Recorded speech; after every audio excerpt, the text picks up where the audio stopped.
Since August 2017, Willem has been at the forefront of the strategic marketing initiatives at Lumileds, holding the position of Senior Director of Strategic Marketing. Residing in the San Francisco Bay Area, Willem's extensive experience and unparalleled knowledge of the lighting market have made him a respected figure in the industry. So thank you very much, Willem, for joining LPS Digital Expert Talks, and I want to hand over for your presentation. Thank you, Siegfried. And I will start the presentation by actually going back in time. And if we think about where we were 15 years ago and pull back some of the headlines that we saw in the press about the lighting industry, there were actually quite a few concerns about this new technology, LED or light emitting diodes. There were concerns about whether LEDs had sufficient light output, whether they had good enough lifetime, and whether they were able to increase the desired efficiency of light fixtures. And this page just gives a few snapshots of headlines from those days. And the industry responded in various ways. We saw on the regulatory front, we saw the emergence of Energy Star, which governed a number of things. A DLC, Design Lights Consortium here in the United States with minimum efficiency requirements and regulating the accurate quantification of fixture performance. We saw LM80 and TM21 emerge as projections of lifetime and a standardized and unified way of quantifying lifetime of LEDs. Just as an example, we saw here in California numerous iterations of Title 21 and Title 24 regulating lighting equipment and lighting installations. And actually quite recently, we saw the European lighting regulation going into effect. And all these regulations, I think, had the aim to improve efficiency, stability, and output of LED-based lighting. And you would say that this is highly successful, and I think it has been very successful. However, unfortunately, that is not reflected in today's headlines. And here are a number of examples of what is in the news and how the lighting industry gets in the news today. And unfortunately, a lot of these headlines are not very positive and are not talking about us as the lighting industry in a positive way. So there's concerns about excess of light at night and how that impacts both humans and wildlife. There's concerns about how much blue is contained in the light and how that affects human health. And just these kind of headlines come out on a very regular basis these days.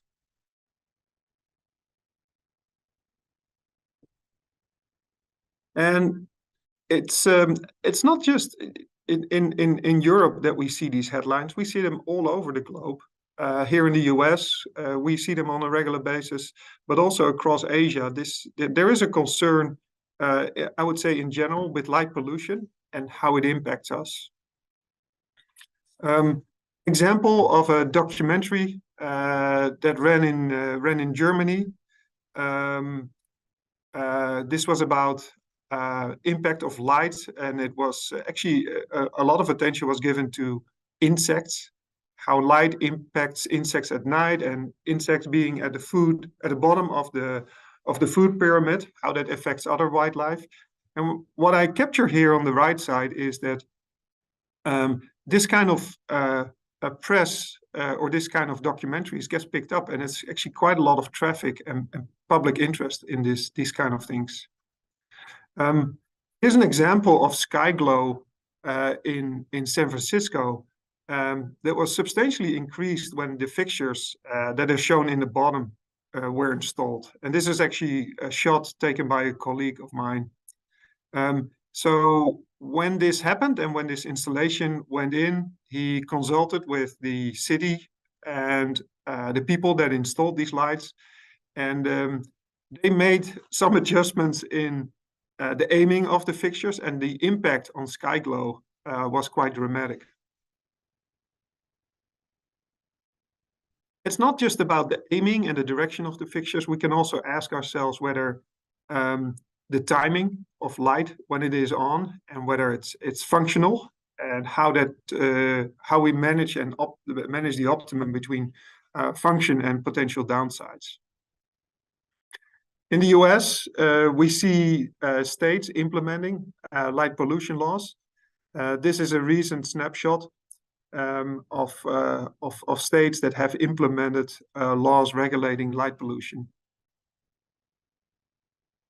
Recently in the press, there was news about Maui.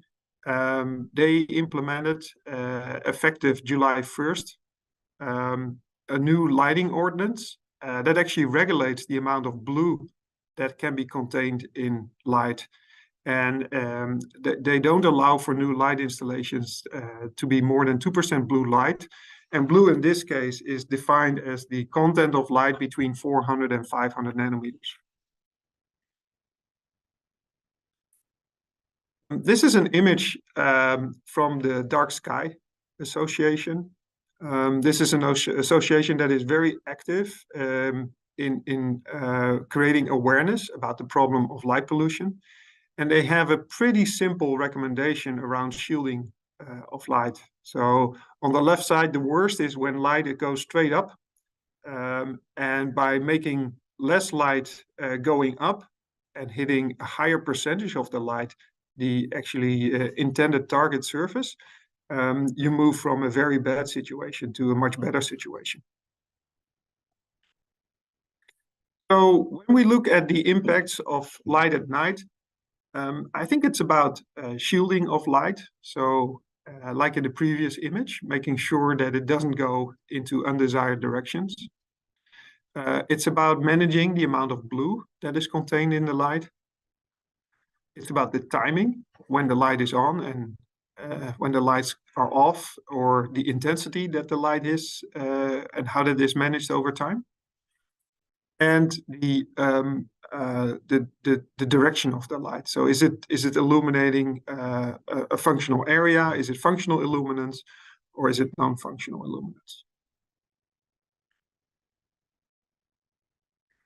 And if we look forward, I think in what I mentioned in the past, we have been very focused as a lighting industry on delivering high lux levels, delivering efficiency and longevity of light fixtures. But I think the new reality of the lighting industry is that besides these things, we also have to think about minimal environmental disruption. And that's what I will talk about more. But let me mention now also that as an industry, we have to think about, of course, about the reusability of our products. But as I mentioned, this talk and what we will talk about today is about minimal environmental disruption.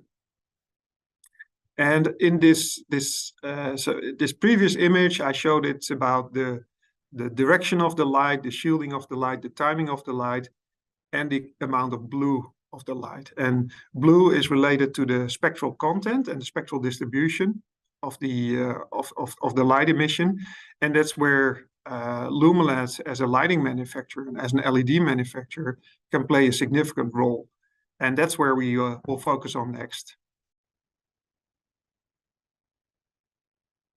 So this is a chart that shows on the horizontal axis the wavelength going from 380 to 780. 380 is short wavelength. That's where blue light sits. And then 780 is long wavelength, and that's where deep red sit. And then in between blue and red, you have the different colors, green, yellow, etc. What you see here is a number of spectral distributions from different LEDs. So you see 4000 Kelvin in light blue, you see 3000 Kelvin in yellow. I show a couple of amber options.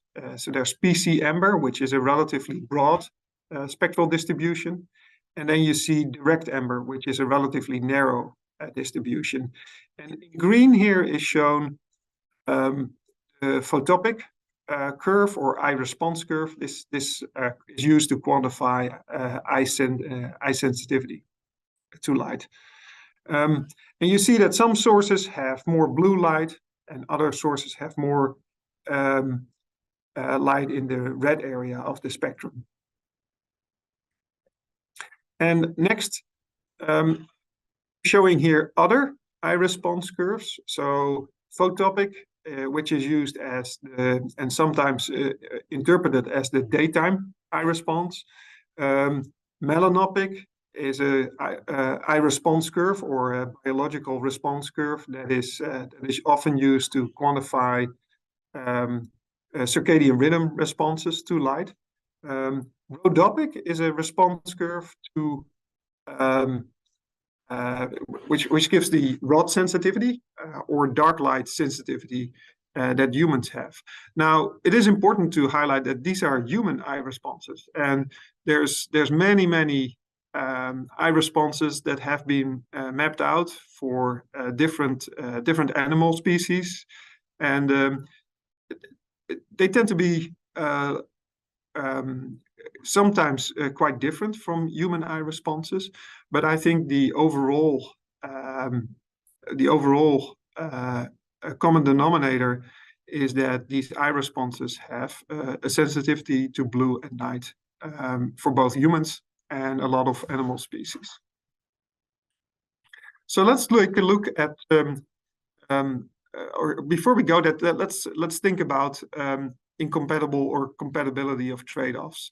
So on the one hand, we like to have, for minimal environmental disruption, we'd like to have more yellow or amber kind of light with less blue content. And we also like to have it in low light levels. So amber at low levels gives us a low level of disruption. And that is shown here on the vertical axis. Actually, there's a lot of scientific studies that provide evidence for this, that light that meets these conditions provide low levels of disruption.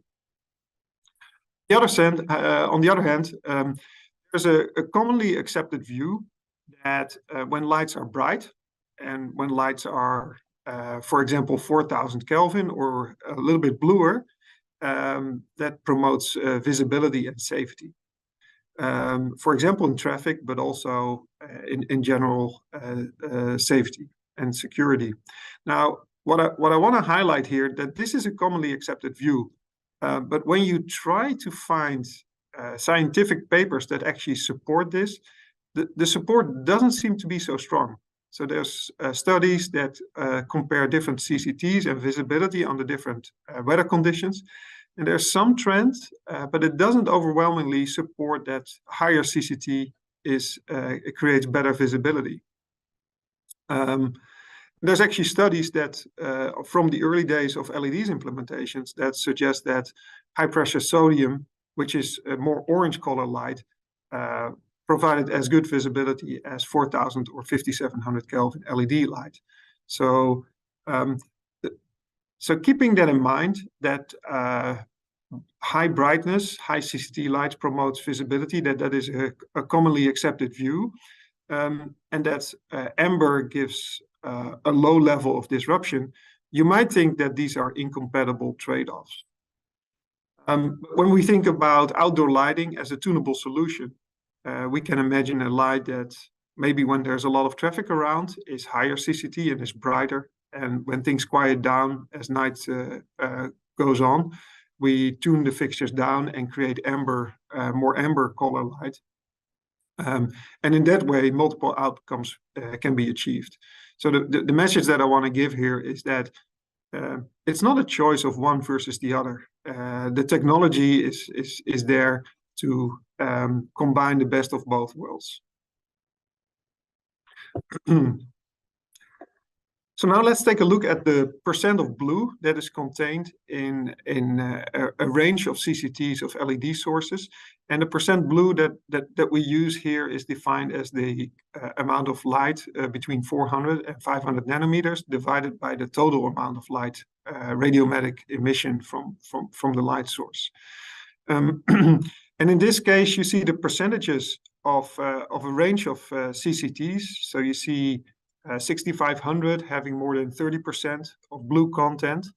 3000 Kelvin is about 13%. And when you go all the way down to 1800 Kelvin, there's about 3% of blue contained in LED light. The other thing what you see in this chart is that whether you look at 70, 80, or 90 CRI, it all follows more or less the same trend.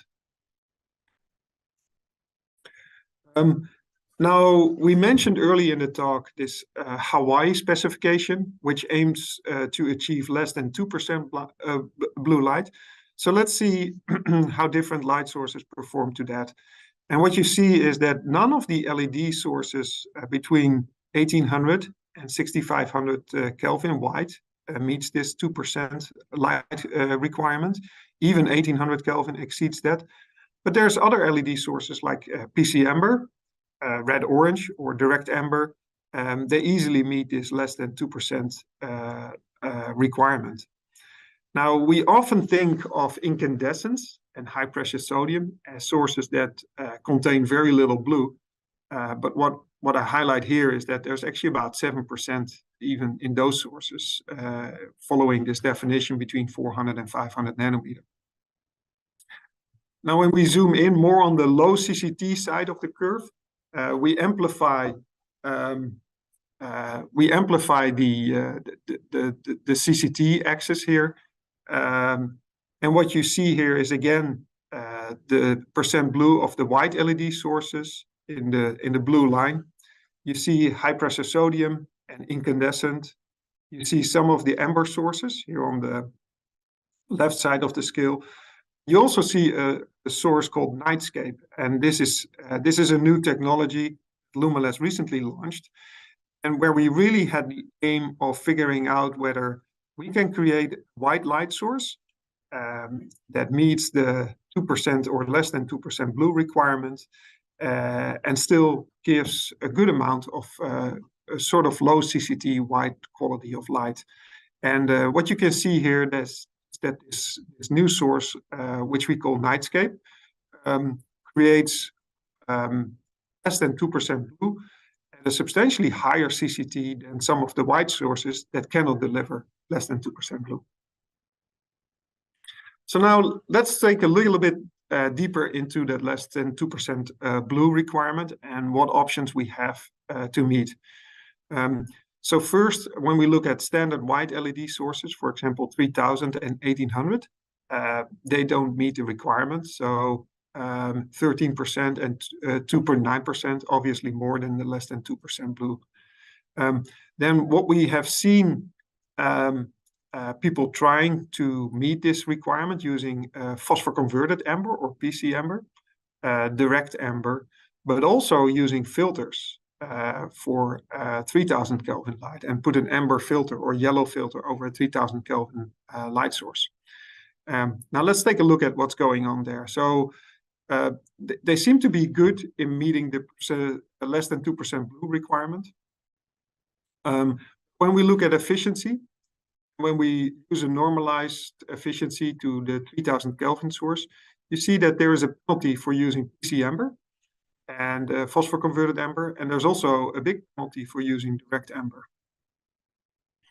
There's somewhat of a penalty for filtered 3000 Kelvin light. When we look at lifetime requirements, PC amber has great longevity, but when we look at the typical LM80 files for direct amber, we see that there's compromises there. And when we think about filtering light, and especially filtering out the blue component of the light, I haven't been able to find any long-term life statements on these filters. So I think it is a bit of a question mark. In terms of CCT and white point, we capture the white point or the location of the white point relative to the black body locus, and we capture that in DUV. We see that PC amber is really not really a white light; it's an amber, and filtered at 3000 Kelvin. You have options using depending on the density of the filter, but you tend to get pretty far away from the black body locus. So the light tends to be very yellowish or a little bit of greenish in its tint. In terms of CRI, these different options have CRIs of around 55. Amber has very low color rendering. Maybe it's better to go straight to these charts at the bottom, which is a TM30 color vector diagram, where you see the comparison between PC amber, and filtered 3000 Kelvin. And you see that even filtered 3000 Kelvin is a substantial step back from PC amber. Now, this is the starting point where we started the development of the Nightscape technology. Our aim was to provide a color point that is close to the black body line, that has as high a CCT as possible, or a pleasant quality of light that is possible, that provides less than 2% blue, has the highest possible efficiency. You see that in these various areas, this Nightscape technology scores nicely. And what is also important is that we tested numerous variants on customers, and interestingly, the customer preference seems to be for this CRI of close to 50 over versions that we tried out and had a CRI of close to 70. So you can make this technology with 70 CRI. In general, the preference seems to be for the lower CRI version. The benefit also of the lower CRI version is that the efficiency is substantially higher. So this image actually gives a pretty good representation of the color point that we get with Nightscape, and you see the spectral power distribution.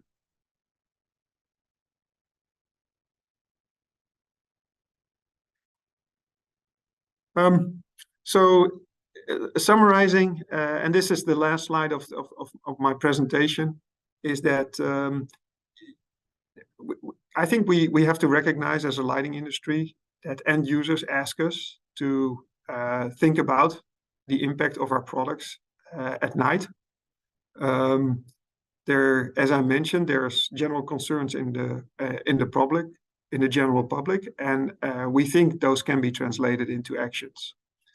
As an LED manufacturer, we can address especially the spectral power distribution of the products, and instead of people using, for example, filters or other things, trying to work with existing LED flavors, we think we can make a great contribution to basically start from a white sheet of paper, look at the end user concerns, and come up with solutions that address those concerns.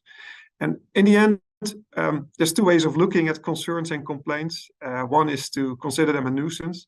Our view is actually that they're a great opportunity for the industry. So my proposal is to conclude this talk with, let's listen carefully to concerns that end users have with our product, and let's try to address those, and let's collaborate and create a better end user experience. Willem, thank you very much for your presentation. It was interesting to see this new launch of Nightscape technology and what's behind that.